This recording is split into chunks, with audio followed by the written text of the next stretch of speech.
¿Qué tal? Continuamos en VTV 24 horas y lo hacemos como cada martes con nuestra tertulia parlamentaria. Está ya con nosotros Luis Javier Tellería, muy buenas.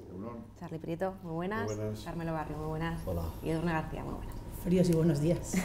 Eso sí es verdad.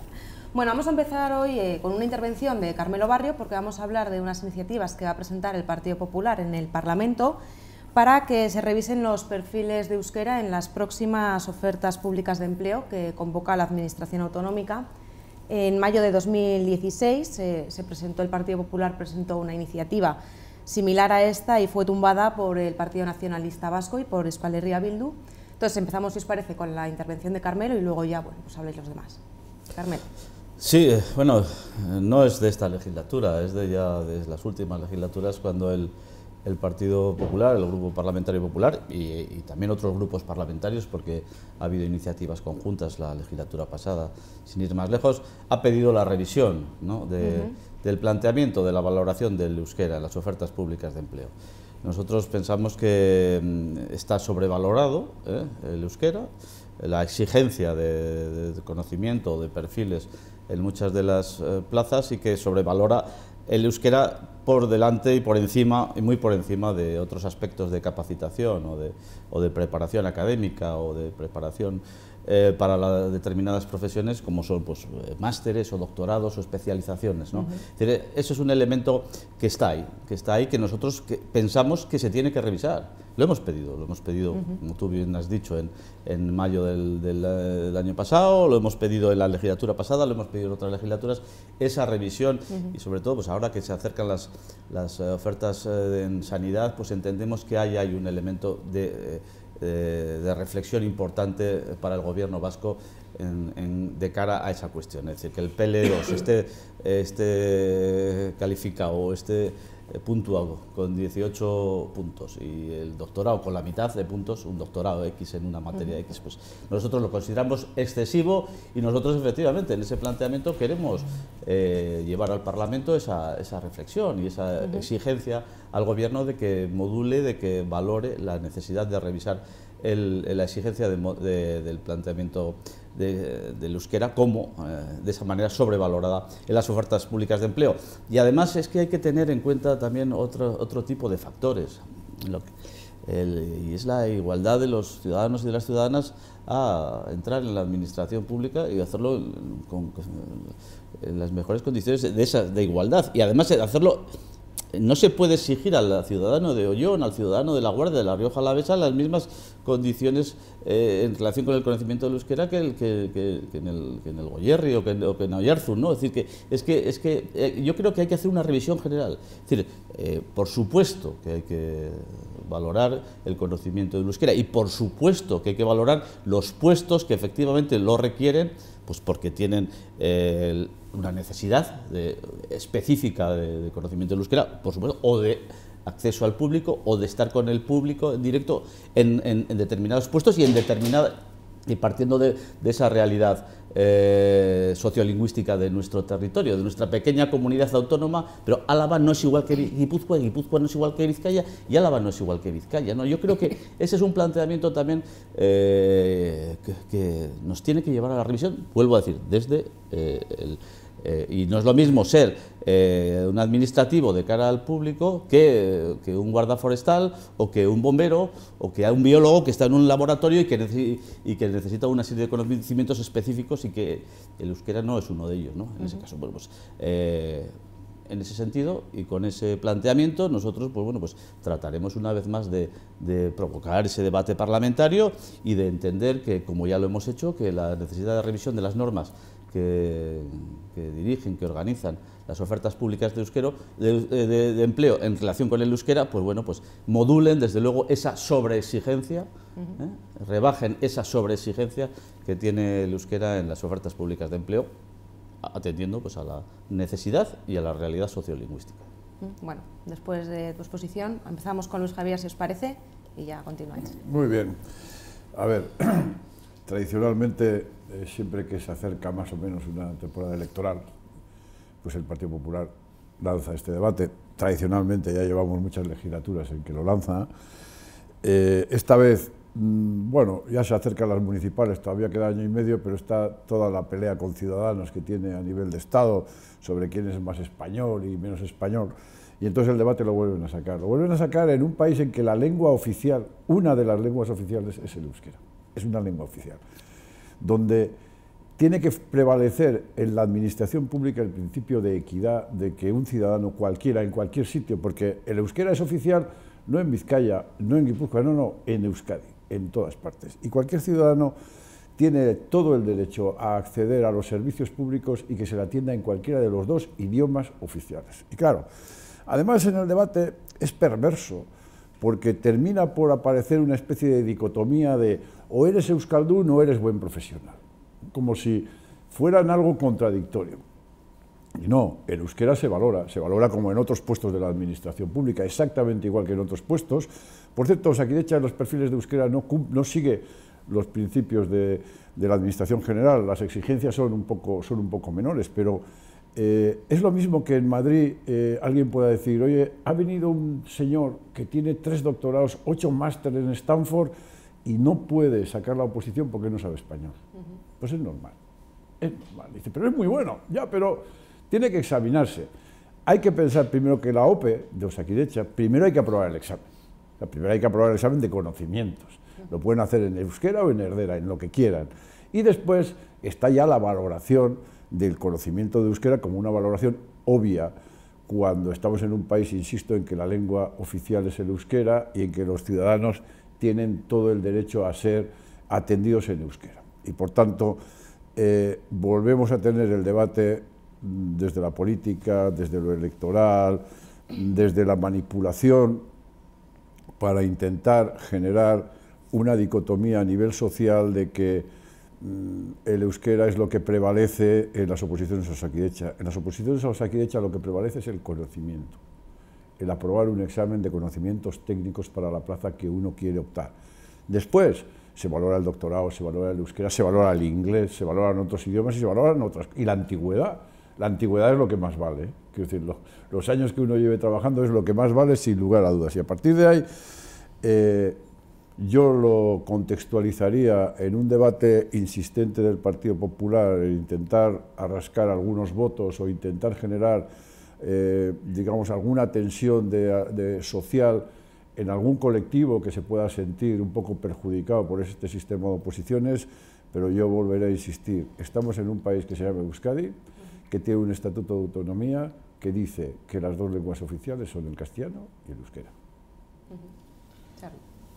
En política, cuando surgen debates, lo primero que hay que preguntarse es si es un debate impostado, un debate artificial o un debate fruto de una situación que está en la calle y que necesita ser tratada.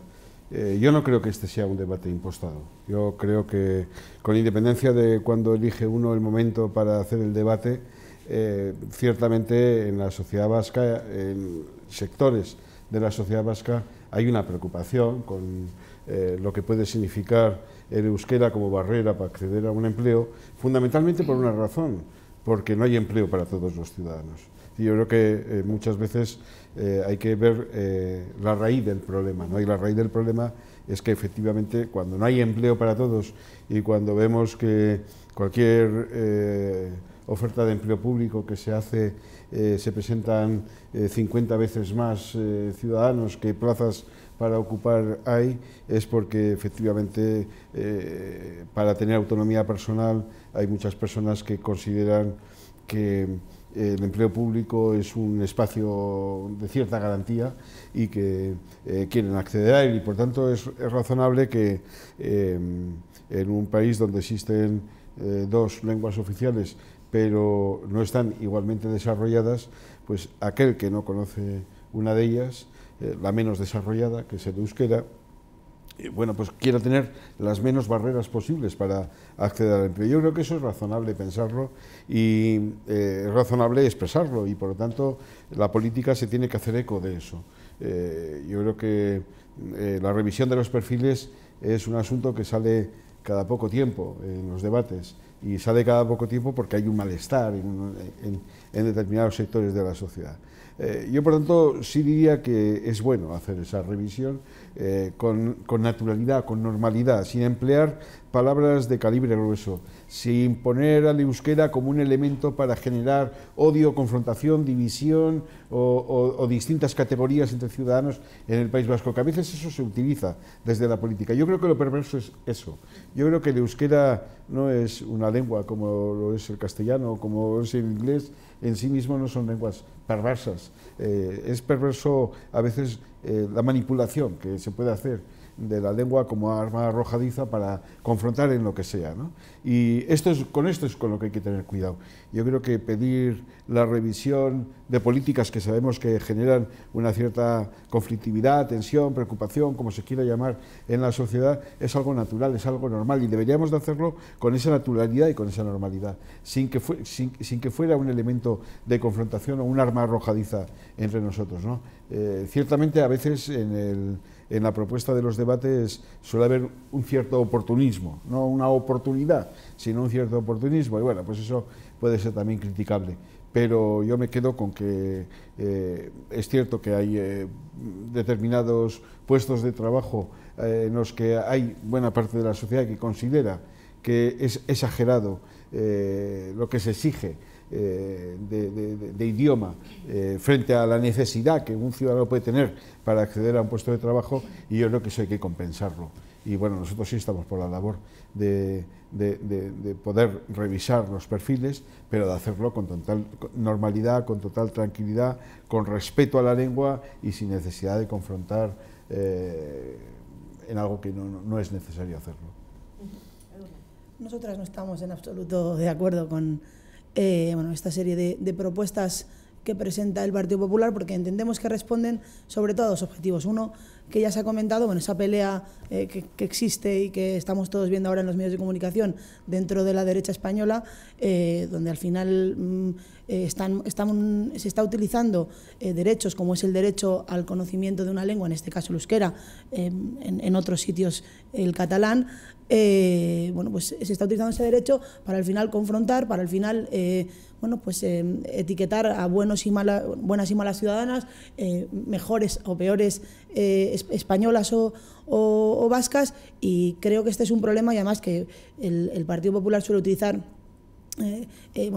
para hacer políticas, y el segundo objetivo es evidente que tiene que ver con las elecciones municipales de 2019, porque entienden que esto les da cierto rédito electoral, y que esta política siempre de enfrentar al penúltimo contra el último, de estar siempre, en vez de construyendo de alguna forma, oponiendo y enfrentando, y luego dejando muchas veces que haya ideas que se instalen y relatos que se instalen en la ciudadanía que no provocan o que no ayudan a la convivencia, no nos extraña. Y nosotras además estamos en desacuerdo porque entendemos que el euskera es un derecho y es un deber, y es un deber de la administración pública y de las instituciones, de alguna manera, que los diferentes usuarios o las ciudadanas que se acerquen sean recibidas en ese idioma.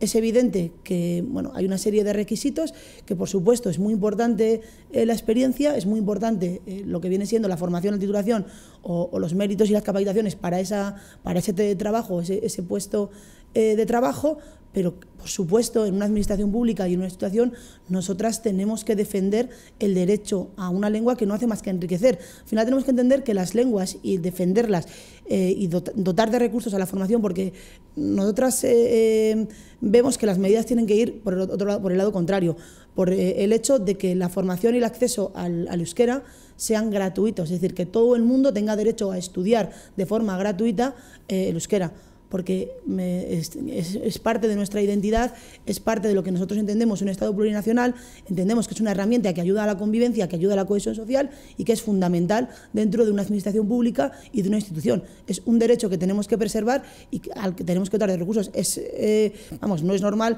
que alguien, por no tener poder adquisitivo, no pueda estudiar euskera. Nosotras, como desde las instituciones, tenemos que velar por proteger ese derecho, y estamos en contra de todo lo que sea poner más barreras. Lo que hay que hacer es abrir más puertas y hacer más accesible el euskera a todas las ciudadanas vascas. Bueno, no, brevísimamente, cada uno manifiesta su posición. La nuestra es de la necesidad de revisión del modelo actualmente existente en relación con las ofertas públicas de empleo, y donde mejor que plantearlo que en el Parlamento Vasco, ¿no?, donde estamos los grupos parlamentarios, donde se pueden tomar iniciativas parlamentarias, legislativas, normativas o no. Bueno, pues hacerlo ahí. Y oportunismo electoral, pues no, mire, oportunidad pública, porque las oposiciones se van a ir montando y se van a ir organizando en los próximos meses, en los próximos años, ¿no? O sea que en ese sentido yo creo que el planteamiento objetivo es ese doble, ¿no? El de la necesidad de hacerlo en el cauce parlamentario normal, y no es una iniciativa que se nos haya ocurrido ahora de repente, pues porque no sé qué situación de conflicto político entre no sé qué formaciones. No, eso es una cuestión que llevamos haciendo y planteando históricamente y desde hace tiempo, y además lo confirmamos cada vez que se organizan ofertas públicas de empleo, y no respondemos nosotros a un planteamiento, pues no sé, partidista. Nosotros también respondemos a la necesidad y a la inquietud social, incluso sindical, en relación con estas cuestiones. Es decir, yo creo que no se puede descalificar, es un argumento muy simple, es electoral. No, esto no. Está, desde nuestro punto de vista, sobrevalorado el euskera en muchas oposiciones en relación con otra serie de formaciones o de acreditaciones profesionales, de capacitaciones profesionales, y como es objetivo y como está ahí, como a veces es el doble el perfil lingüístico en relación con un doctorado, porque eso está acreditado y eso es así, pues nosotros esa revisión la queremos llevar al Parlamento, con todos los respetos, y además entendiendo que tratando bien y objetivamente, igualitariamente, las necesidades lingüísticas de este país, lo que hacemos es favorecer al euskera, lo que hacemos es tratarlo con racionalidad, con realismo, diciendo que no es igual Ollón que Oyarzún, y esas son las cuestiones fundamentales. Ese es el planteamiento que nosotros queremos hacer, planteamiento limpio, objetivo. Vamos a debatirlo en el Parlamento y vamos a poner sobre la mesa las cuestiones, como lo hemos hecho otras veces, pero sin electoralismo, con debate parlamentario, que es lo que tiene nuestra obligación. Seguiré insistiendo en que son debates oportunistas, pero bueno, es legítimo. Otra cosa es que yo seguiré pensando que es oportunista, y si uno va al Parlamento históricamente, en qué momentos se lanza el debate, pues son en los momentos que tocan. Pero bueno, cada cual lo puede hacer. Bildu acaba de presentar también uno en ese sentido, pero en sentido contrario, es decir, pidiendo que se fuerce más el euskera. Mira, la doble insistencia sobre el valor del doctorado, como si ser doctor ya fuese la repera limonera, depende en que seas doctor. Yo soy doctor, ¿y para qué sirve eso? ¿Para qué sirve en esta tertulia ser doctor? Para nada, para nada.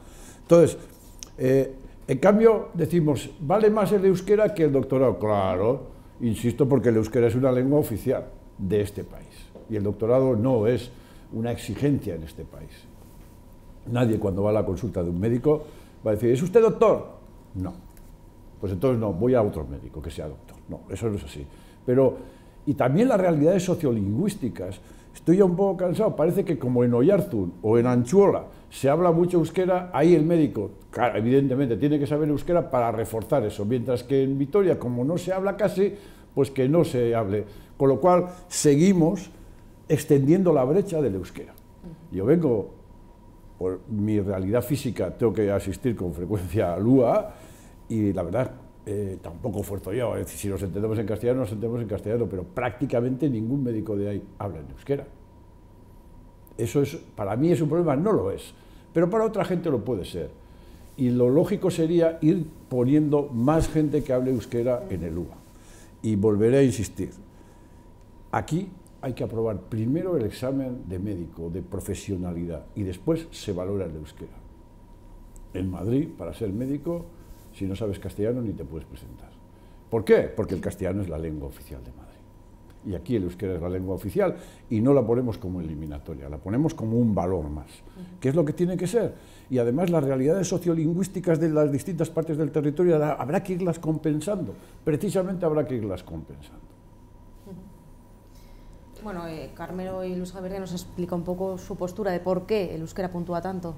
Hombre, en Madrid el idioma en el que se entienden los ciudadanos, los madrileños, es el castellano. Efectivamente, no es que sea el idioma oficial, es la única lengua. pero es que en Euskadi los vascos también nos entendemos afortunadamente en castellano. Es decir, no valoremos el euskera, como todos nos entendemos en castellano, no valoremos el euskera. No, déjame que termine el argumento. Entonces, afortunadamente aquí también nos entendemos en castellano, entre otras razones, porque ya sabes que el 90% de los vascos, cuando salimos de paseo, de vacaciones, de viaje, nos vamos a España. Y por lo tanto necesitamos saber el castellano, porque es una herramienta muy buena para hacer vacaciones, ¿no? Yo creo que el problema es que concurren, cuando concurren distintos derechos, el problema es a cuál le das más peso, más valor.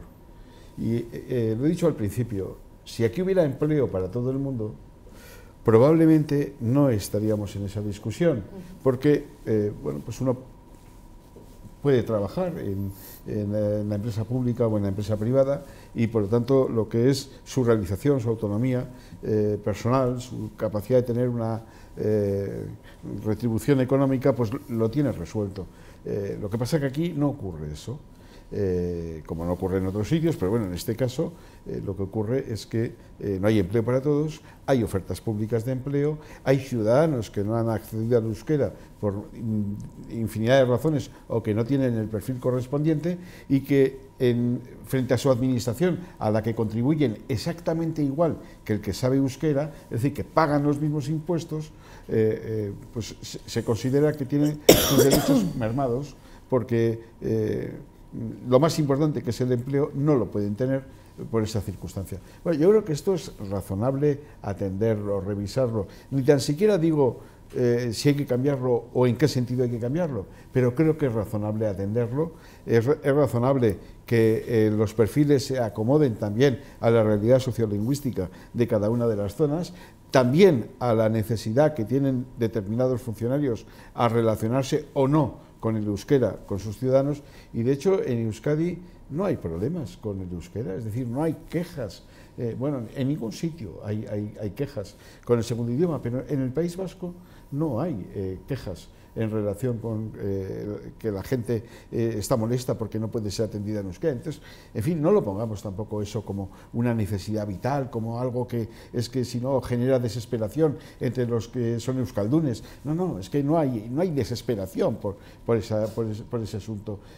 ¿Hay deseo de que se puedan expresar en euskera y que todo el mundo les pueda atender? Sí, pero bueno, es un deseo que no perturba, que no genera una tensión en la persona frente a lo que sí genera una tensión en la persona, que es no poder acceder a un empleo y no poder tener una autonomía económica.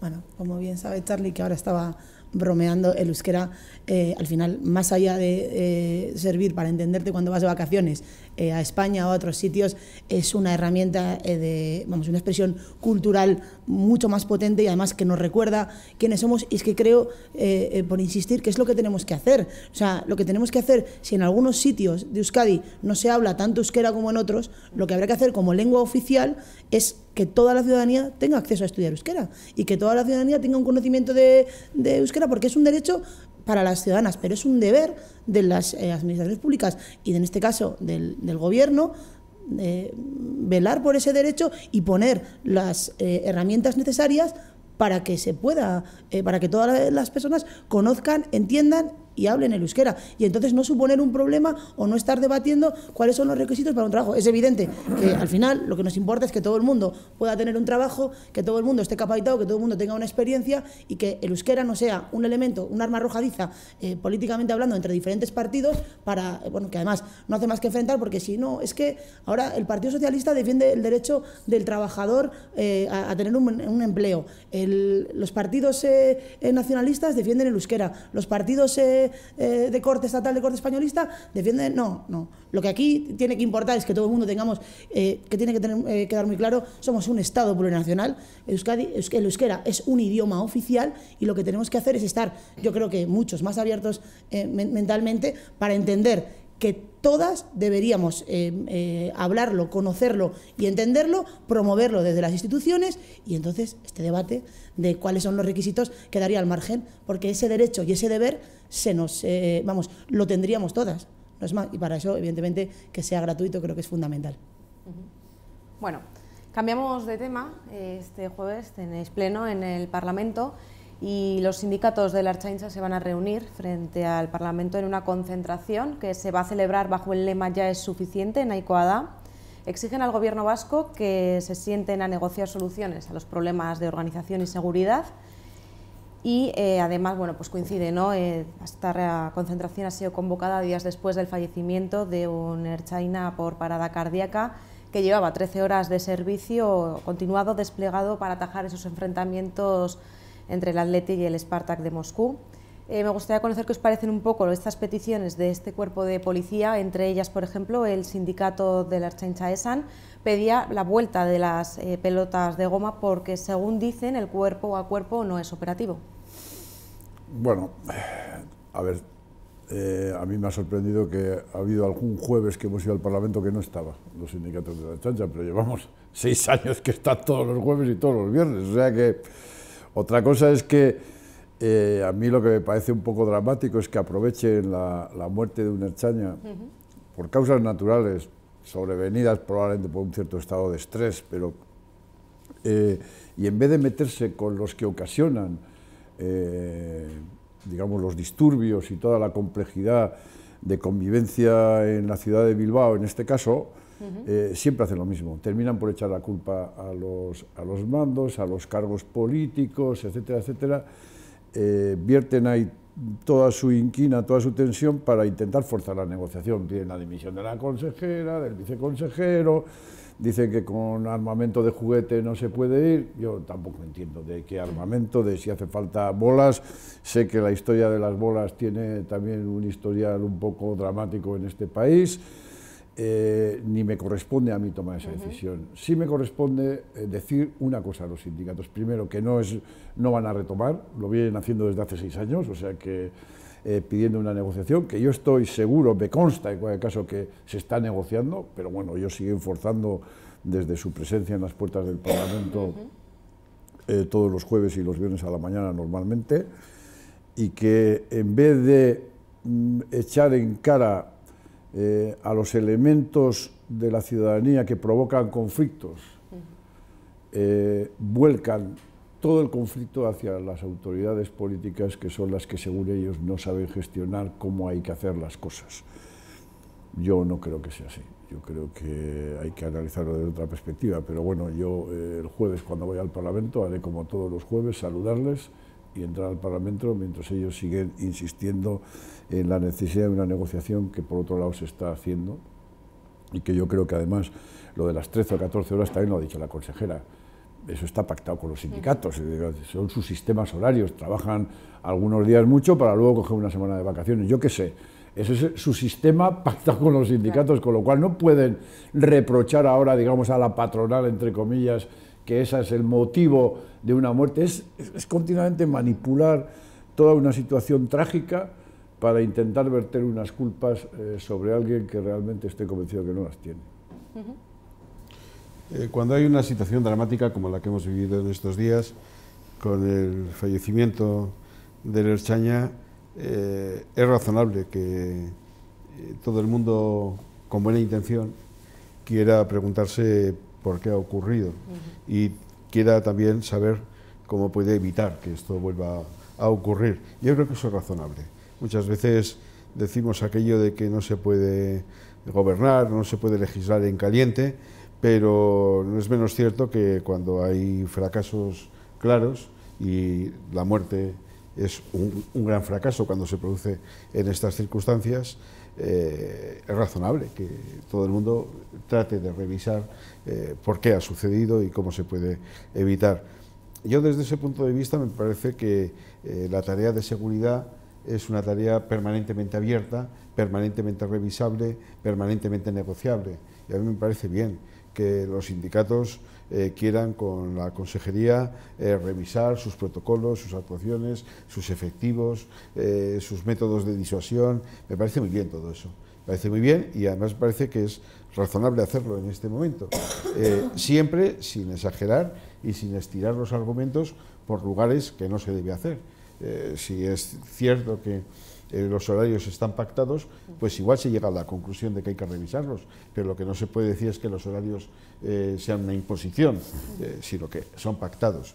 Si la jornada es demasiado larga en determinados momentos de altísima tensión, pues es algo que se puede evaluar, se puede renegociar y se puede acordar. A mí me parece que todo eso tiene que estar abierto y que lo que no tenemos que hacer es, con algo tan sensible como es la seguridad, abrirnos en canal para dar espectáculo y para terminar no resolviendo nada, sino simplemente mostrando un divorcio y un enfrentamiento, un enconamiento entre quienes tienen que actuar en la seguridad y quienes de alguna forma son sus organizadores y quienes la gobiernan, ¿no? Yo creo que ese es un mal método, un mal ejemplo. Yo creo que es muy malo para la seguridad, dar una sensación de confrontación y de divorcio entre los mandos y los que actúan, y yo creo que esto hay que hacerlo con serenidad, hay que hacerlo con cierta mesura, con cierta discreción y sobre todo pensando en que al final al ciudadano lo que hay que ofrecerle es seguridad, porque la seguridad, más que una acción concreta, es una sensación.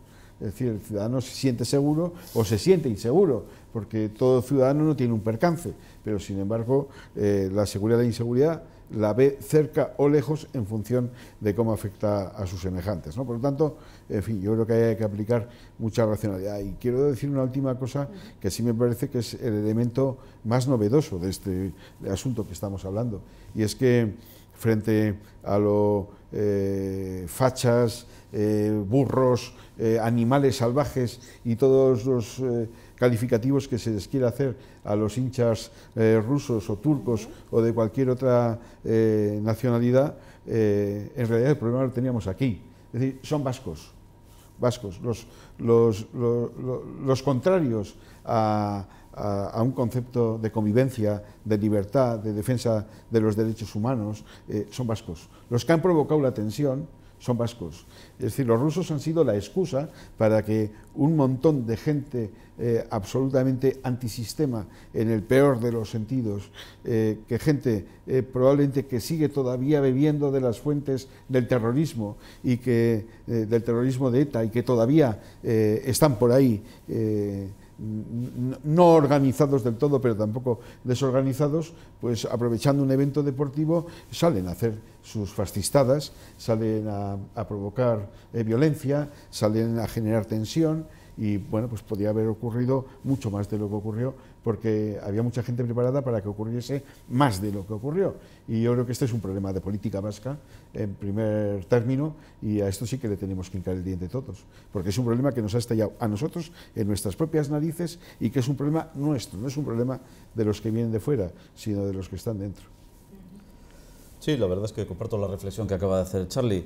Pues el agente el otro día murió en acto de servicio en un contexto de violencia, en un contexto de cale borroca, porque la técnica de los que, es decir, los agentes, la chancha estaba preparada para un dispositivo habitual, relativamente habitual, de contención, de hinchadas, que tienen elementos violentos, pero hubo una irrupción de cale borroca en ese planteamiento, una irrupción radical de los hinchas, entre comillas, o de los aficionados que no son aficionados, de los violentos de la izquierda abertzale que se tapan en la afición del Athletic de Bilbao, pues para provocar incidentes, además sabiendo que el objetivo fundamental, uno de los objetivos fundamentales de los que han practicado la cale borroca sigue siendo la Ertzaintza, sigue siendo atacar, neutralizar a los cuerpos de seguridad, y en este caso a la Ertzaintza, que es el que tiene que operar con ellos. Así que hubo un momento y un acomodo de tensión importantísimo, ¿no? Y eso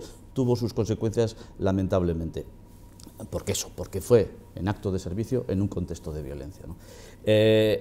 Visto eso, pues el planteamiento es normal, es decir, los representantes de los policías autónomos pues hacen un planteamiento de reflexión, de recapacitación, no es nuevo, es decir, Luis ha hablado de que llevamos muchos meses viendo a los representantes, a los colectivos de los sindicatos de la Ertzaintza delante del Parlamento, y que ahora dicen que van a retomar esas iniciativas. Bueno, las retoman. Yo he visto que es el sindicato ERNE, el sindicato ELA, el sindicato SIPE, y después también he visto que el sindicato ESAN, o sea, que es la totalidad, pide un cambio de modelo policial, que esos sindicatos piden cuestiones que tienen que ver con lo básico, con que si los coches están viejos, que si el material que utilizan, las armas, las horas, bueno, pues hay una serie de planteamientos, pero parece, y lo triste y lo grave y la responsabilidad que tiene el gobierno vasco, en este caso el Departamento de Seguridad, es esa incapacidad manifiesta de relación, de negociación. Es decir, no puede ser, efectivamente, que eso se consolide en el tiempo, ¿no? Luego pasan cosas como la que han pasado, ¿no? Estos graves acontecimientos, y desde luego que se sigue desatando la crisis dentro del departamento, la crisis, pero porque se ponen de manifiesto quizá cuestiones que ya se habían planteado antes. Yo creo que es urgente que la consejera, que el departamento, que el director de la Ertzaintza, que se descabalguen un poco de ese planteamiento maximalista y cerrado, ¿no?, en relación con la negociación. Yo creo que es bueno que den a la opinión pública y que den a la ciudadanía una imagen de cercanía. Yo creo que habrá elementos que pueden ser acordados y que pueden ser renegociados. Es decir, estamos hablando, como decía al principio, desde el modelo policial que piden, ¿no? Y en eso se incluye la forma de actuar de la Policía Autónoma en casos como este, la utilización de pelotas de goma. Bueno, pues ahí ellos, los especialistas, tendrán que debatirlo y verlo, hasta las condiciones laborales. Es todo, lo leíamos hace poco en algún planteamiento sindical, es un caos organizativo el que afecta a la Ertzaintza y al Departamento de Seguridad. Esperemos que no, hay que atajar ese caos, y ese caos, o esa sensación de caos, y la principal responsabilidad la tiene el gobierno vasco. Así que yo creo que una vez más la consejera está interpelada a tomar decisiones, porque no estamos hablando de uno o dos que protestan, estamos hablando del conjunto, de una manera u otra, de la representación de los miles de ertzaintzas que funcionan y que trabajan y que ejemplarmente vigilan nuestras calles. Yo oigo ciertos discursos y la verdad que me hace reflexionar y pensar que hay algunos que necesitan salir a veces del despacho y salir a la calle y ver la realidad, porque me asombra. Me asombra, bueno, el miércoles pasado creo que fue, sí, el miércoles pasado, un día antes del partido del Spartak de Moscú, el dueño de un bar en la calle Cuchillería recibió una paliza, y creo que esto fue, que no pasa todos los miércoles, que tuvo que ver con que había muchos aficionados, que no rusos, sino aficionados energúmenos, que se alojaron de todos ellos. Hubo no todos energúmenos, quiero decir, una serie de aficionados que se alojaron en Gasteiz para el partido del día siguiente, y resulta que una panda de energúmenos, que son unos pocos, no son todos aficionados a fútbol, ni son todos rusos, no hay que etiquetarlos, son energúmenos, y pueden ser rusos, vascos o afganos, eso no tiene absolutamente nada que ver. Entonces, yo todos los miércoles no lo veo. El otro día pasó. Entonces hay que hacer varias reflexiones. Una que tiene que ver con la pregunta que tú nos planteabas a raíz del acontecimiento. Es evidente que el fallecimiento de Hino fue una cuestión que se podía haber evitado y que hay que lamentar profundamente, que tiene que ver con un problema de violencia en el deporte que no responde a ninguna cale borroca, sino de violencia en el deporte, de violencia dentro de la sociedad. Creo que es un debate, el tema de la violencia en el deporte, que trataremos en el Parlamento y que hemos tratado muchas veces y que creo que tenemos que abordar.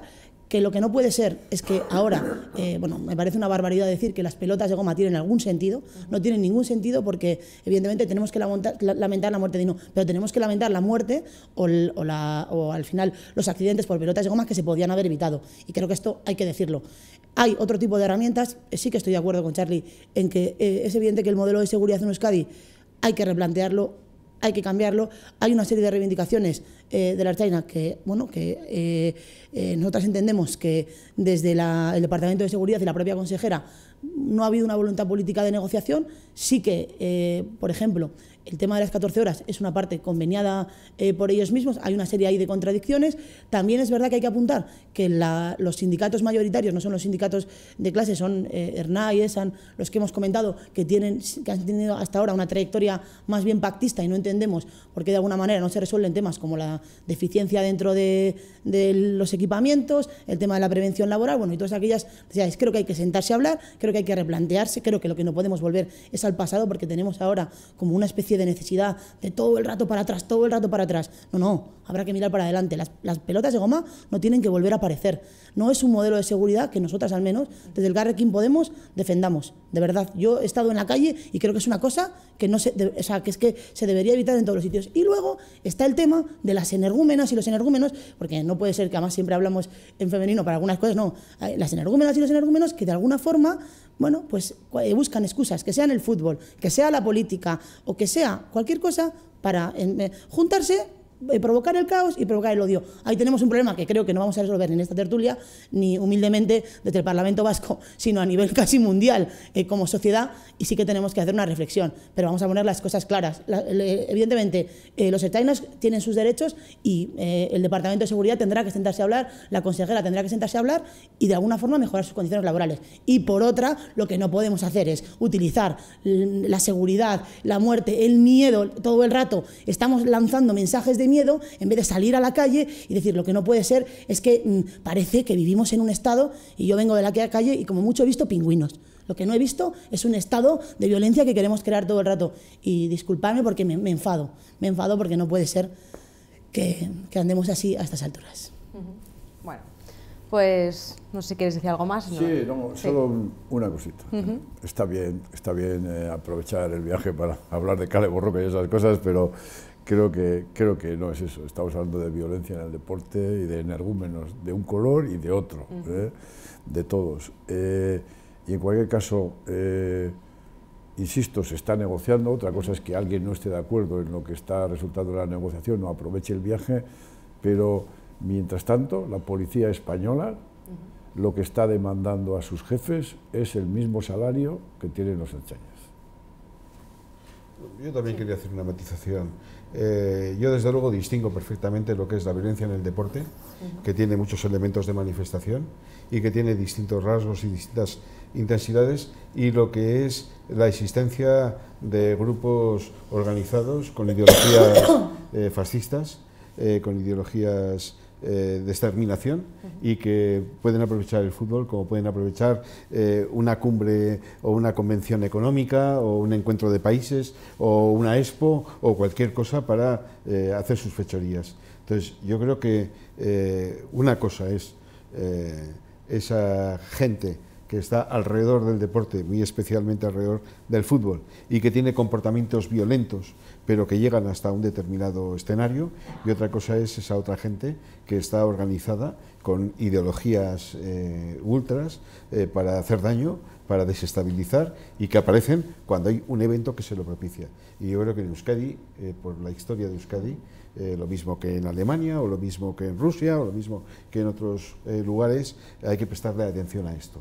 Y de esto hay mucho en esta semana pasada, y por lo tanto yo creo que ahí hay que poner el acento.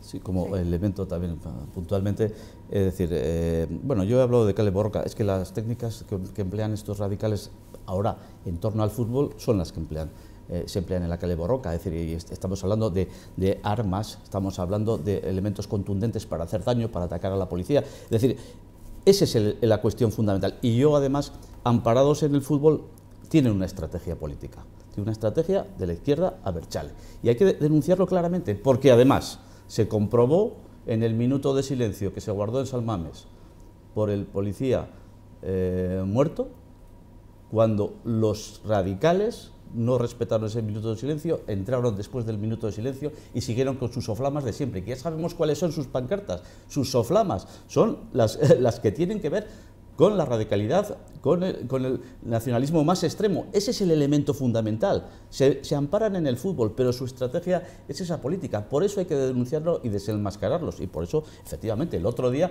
la sede de uno de esos grupos fue registrada por la policía porque pues buscaban elementos de esa radicalidad. Bueno, pues ahí está. Si yo, no me lo invento yo. Son cuestiones objetivas. Desde luego, esa falta de respeto a la memoria del ertzaina fallecido en el fútbol, pues lo dice todo. Creo que seguimos confundiendo, y ya por terminar, es que hay que poner soluciones. Hace el fin de semana, 2 días después de que esto pasara, salió una noticia, vamos, que cualquiera la podía leer en el periódico, era accesible a todo el mundo, en la que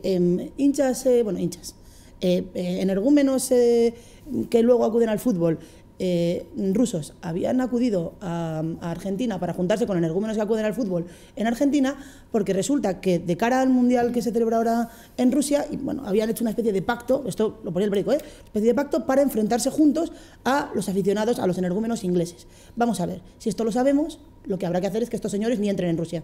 Pero no, ahora podemos coger la violencia, utilizarla de alguna forma, hacer un relato que no es, en vez de poner soluciones. Y lo que hay que hacer es que, si tenemos identificados a estos señores, si sabemos que se juntan, si sabemos qué es lo que están haciendo, si encima están jugando a enfrentarse y a aliarse unos contra otros, primero, que seguro que no entren en el Mundial. Tercero, primero eso. Segundo, que sus diferentes selecciones ni participen. ¿Pero qué pasa? Ya entramos con intereses económicos que, claro, si las medidas concretas, las medidas que son eficaces, ya contravienen intereses económicos y estamos metiéndonos ya con poderes fácticos, no lo hacemos. Preferimos llevar el relato a algo más local y llevarlo a la Kale Borroka, que siempre es un discurso que aquí funciona. Y creo que no, creo que estamos siendo injustas. Y ya con esto ya me voy a acabar. Bueno, pues lo dejamos aquí. Muchas gracias por haber venido a esta tertulia de todos los martes y nos vemos el próximo día. Hasta luego. Y con ustedes continuamos aquí en VTV.